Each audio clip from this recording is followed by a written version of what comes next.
Hoy vamos a conversar sobre hábitos cardiosaludables como un camino para combatir la hipertensión. Nuestro entrevistado de hoy es el doctor Gregory Celis. Él es médico general, especialista en medicina crítica y cuidados intensivos. Conversa con nosotros hoy sobre esta temática que preocupa a no solamente personas de una edad en particular, sino una población un poco más amplia, entendiendo que las estadísticas que ofrece el Ministerio de Salud Pública tiene que ver con que al menos el 19.8% de la población padece de hipertensión. Bienvenido, doctor. Qué gusto conversar con usted hoy. Hola, buenas tardes. Un saludo a todos ustedes allá en la radio y toda la gente que nos escucha y nos ve. Muy bien, muchísimas gracias. Me gustaría que empezáramos con el término. Hipertensión suena muy común, lo escuchamos todo el tiempo y poco lo relacionamos con nuestro cuerpo, con lo que pasa adentro. Cuando hablamos de hipertensión nos referimos a presión arterial alta. Esto quiere decir que es una presión que se genera dentro de nuestras arterias, ¿es correcto? Sí, pero hay que entender, como tú bien debes decir, iniciamos desde cero. Entendamos por qué una presión y por qué una hipertensión. Entonces, el corazón, para enviar la sangre al sistema arterial, tiene que hacer una fuerza. Esa fuerza genera una presión contra las paredes del vaso sanguíneo, lo que conocemos como presión arterial. Entonces, ¿debemos tener una presión arterial normal? Claro que sí, se mide en milímetros de mercurio y el valor es de 120-80 milímetros de mercurio. Cuando la presión suba a esos valores, le consideramos hipertensión arterial. Esto es bueno entenderlo porque muchos se utiliza el término hipertensión, es que este paciente tiene hipertensión, es que tengo miedo de Ujú. tener hipertensión, pero tal vez todavía cuesta entender qué implicaciones, es decir, qué pasa en el cuerpo. Y eso quiere decir entonces que el corazón en algún momento va a tener que bombear más fuerte, si es que la presión está más alta. ¿Y eso qué consecuencias trae? Claro que sí, mira, lo que pasa es que los vasos sanguíneos no son un tubo, digamos que así para hacerlo más gráfico, un tubo recto, no es un tubo que va perdiendo diámetro, entonces se hace cada vez más y más pequeñito. Entonces, el corazón está entrenado desde que nacemos a manejar ciertas presiones. Cuando los vasos se hacen más duros por X o Y motivo, por X o Y enfermedad, entonces el corazón tiene que hacer más fuerza para bombear. Al hacer más fuerza, genera más presión. Y al hacer más presión, los órganos sufren. ¿Y quién sufre más? Sufre el cerebro, la retina, el corazón, el pulmón, el riñón y el resto de vasos sanguíneos en ese orden.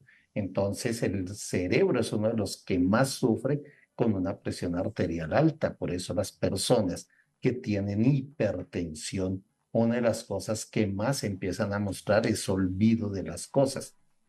Luego el organismo, obvio, se va adaptando a esta presión, pero con el tiempo eso lleva a un fracaso orgánico. ¿Cuánto tiempo puede estar un paciente con hipertensión sin darse cuenta? Bueno, es una pregunta muy interesante porque cuando estamos hablando de hipertensión, uno dice, bueno, ¿y cuándo empezará la hipertensión? Realmente la hipertensión empieza a muy temprana edad. Nacemos con predisposición a que nuestros vasos sanguíneos se comporten de una manera o de otra. Entonces empieza a temprana edad. Cuando un paciente es diagnosticado de hipertensión, con toda seguridad su enfermedad empezó hace 10 a 15 años atrás. Entonces, ese es más o menos el tiempo en que decimos, realmente cuando yo demuestro mi enfermedad, hace 10 años atrás estaba enfermo ya y no lo noté. ¿Cuáles entonces serían aquellos signos? Porque tal vez hablamos de que es una enfermedad silenciosa, siempre se dice eso, pero tiene que haber algún otro signo que nos dé una pista de que hay algo mal en nuestro organismo, de que hay algo que está pasando. Y me encanta lo que has dicho, es una enfermedad silenciosa, así la tratamos los médicos, enfermedad silenciosa y solapada, porque nos ataca en silencio y no nos damos cuenta.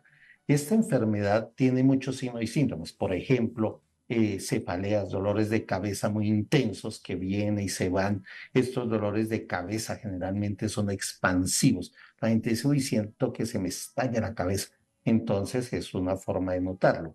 Otra cosa es que nuestro corazón empieza a latir muy rápido en forma innecesaria. Estoy ahí sentado viendo la televisión, qué sé yo, o trabajando y mi corazón empieza a latir muy rápido, taquicardia. Entonces tengo dolor de cabeza, taquicardia. Empiezo a sentir como que algo va a pasar, una sensación de que algo malo me va a pasar. Claro, es la presión tan alta que tiene mi cabeza que me hace sentir que algo malo está pasando. Esos son los principales signos y síntomas tempranos, por decir así, que tenemos de la hipertensión. ¿Y cuáles entonces son las consecuencias más severas de mantener una hipertensión sin ningún control? Es terrible, realmente las consecuencias son terribles. Lo peor que nos puede pasar es una hemorragia cerebral.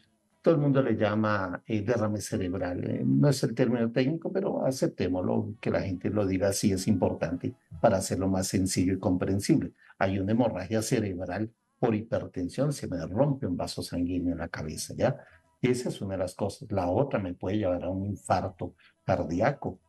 También se me pueden infartar otros órganos como el hígado y el riñón. Entonces son cosas que me pueden suceder. Puedo tener una hemorragia en la retina y quedar ciego. Entonces son esas las cosas que nos pueden pasar. Por eso este momento que tú nos ofreces aquí para hablar de salud es importante porque educamos en salud.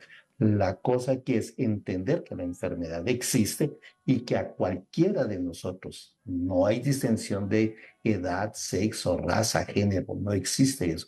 A cualquier persona le puede dar hipertensión. Entonces hay que cuidarse. Hablemos del estrés y el estilo de vida y su relación con la hipertensión. Claro que sí, entendamos qué es el estrés. A ver, el estrés es un estado de ansiedad. ¿Hay ansiedad normal? Sí, hay ansiedad normal. Por ejemplo, si tú tienes que hacer cruzar la calle y vienen muchos carros y cruzas corriendo, pues estás ansiosa. Pasas la calle y al otro lado, cuando ya llegas, estás tranquila. Ese estrés te ayudó a salvar, te ayudó a correr, ¿no es cierto? Pero ¿qué pasa cuando ese estrés es permanente, está todo el tiempo? Se convierte en enfermedad. Y esta enfermedad, una de las características que tiene es la taquicardia, o sea, la frecuencia cardíaca alta. Cuando esa frecuencia cardíaca alta, que es parte de la presión arterial, porque la presión arterial sí tiene dos componentes importantes, el trabajo cardíaco y los vasos sanguíneos que tienen que estar en una tensión normal. ¿Qué pasa si aumenta la frecuencia cardíaca? Se dispara la presión arterial y nos puede llevar a un fracaso cerebral o cardíaco inmediato. Entonces hay que tener mucho cuidado con ello. Esta es la relación que hay entre el estrés y la hipertensión. Bien, y ahora entonces hablemos del estilo de vida y tal vez esos consejos, esos hábitos cardio saludables de los cuales podemos em, hablar y que podrían tal vez ser parte de nuestra postura a partir de ahora en la vida para pensar en hipertensión, además de cualquier otra enfermedad que queramos prevenir. Claro que sí, mira, hay muchos consejos que podemos dar y dirán, todos los médicos hablan de lo mismo. Claro, queremos prevenir y no curar. Esa es la medicina que debemos seguir, la preventiva y no la curativa. Desgraciadamente los pacientes llegan es a curarse y no a prevenir. Entonces, para evitar llegar a curarse, lo mejor es comer sano, hacer ejercicio, hidratarse adecuadamente, no consumir sal, por Dios, no consuman sal. Y algo importantísimo, el licor y el tabaco son de los factores más peligrosos para uno tener obesidad y con esto hipertensión asociada a diabetes. Entonces, fíjate que no solo es la hipertensión, generalmente el paciente hipertenso es un paciente diabético oculto, si es que ya no le diagnosticaron diabetes, y es un paciente que puede llegar a tener una falla renal sin darse cuenta, y cuando se da cuenta ya es tarde. Entonces lo mejor es comer bien, buen ejercicio, no comer sal, no fumar, no tomar. ¿La hipertensión es para toda la vida, doctor? Desgraciadamente, sí, desgraciadamente cuando ya el sistema fracasa y eres decretado hipertenso, quedas hipertenso. ¿Qué es lo importante? Entre más rápido te detecten la hipertensión, mucho mejor, porque estás más joven y vas a resistir más la enfermedad. El problema es si te detectan, no importa temprana edad, pero una hipertensión severa, ya la cosa es más seria. Pero lo mejor es cuidarte, comer bien, ejercicio, lo que hemos dicho, y evitar llegar a ese punto. Entonces, en términos generales, ¿se puede controlar muy bien la presión arterial? Sí, se controla súper bien. Si el paciente es diabético, ¿puedo controlar la diabetes y la hipertensión? Sí, se controla perfectamente. Si sigue los cuidados del médico, incluso la medicación puede ir descendiendo, pero hay que hacer caso al médico, escuchar a nuestro médico de confianza, al médico de cabecera, de la familia, que le da buenos consejos para no ser hipertenso. Doctor, usted dijo algo que es que muchas veces los pacientes vamos para que nos curen y no para prevenir. Y eso se asocia a la idea de que, claro, vamos al médico cuando nos estamos sintiendo mal y casi siempre que vamos al médico, el médico sí nos mide la presión, especialmente si vamos a un médico general. Entonces creo que lo primero que hacen es preguntarle a uno la ficha, digamos, revisar la ficha clínica, cuáles son los síntomas y el paso siguiente es, le voy a medir la presión.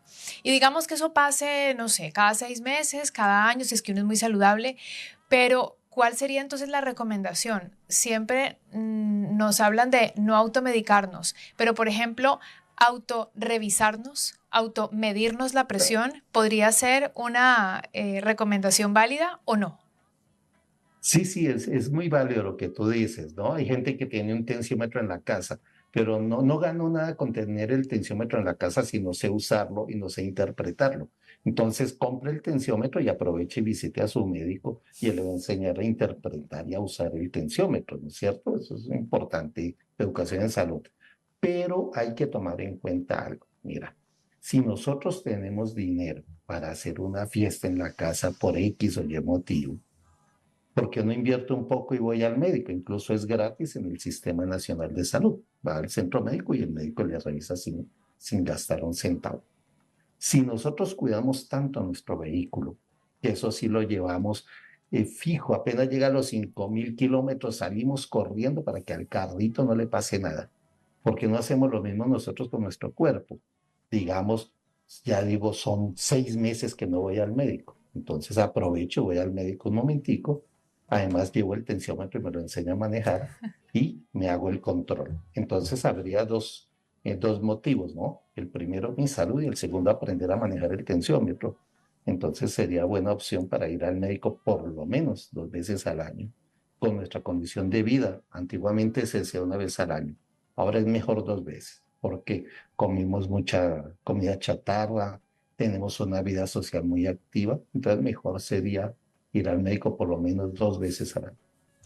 Muy bien, doctor. Creo que usted ha sido muy claro, como cada vez que conversamos sobre alguna temática relacionada a la prevención. Y hoy hemos hablado sobre hábitos cardio saludables, este camino para combatir la hipertensión. Y usted lo ha dicho, nuestro cuerpo es nuestro vehículo. Finalmente es el entorno que más deberíamos cuidar para tener un camino de larga vida y sana como siempre la deseamos. ¿Algún mensaje final que quiera compartir con nuestra audiencia? Claro que sí, cuando uno cuida la salud siendo joven, va a tener una muy buena vejez. La hipertensión destruye el cerebro y eso lleva a una enfermedad gravísima que también algún rato podemos hablar de ella, que es el Alzheimer, ¿no es cierto? Entonces, un cerebro sano debe ser sano incluso en la vejez. No, el ser viejo implica tener un cerebro dañado, no es así. Pues debemos tener un cerebro sano, pero tenerlo sano desde joven hasta la tercera edad. Entonces, controlo la hipertensión, controlo un poco de problemas que se me van a venir encima en la vejez.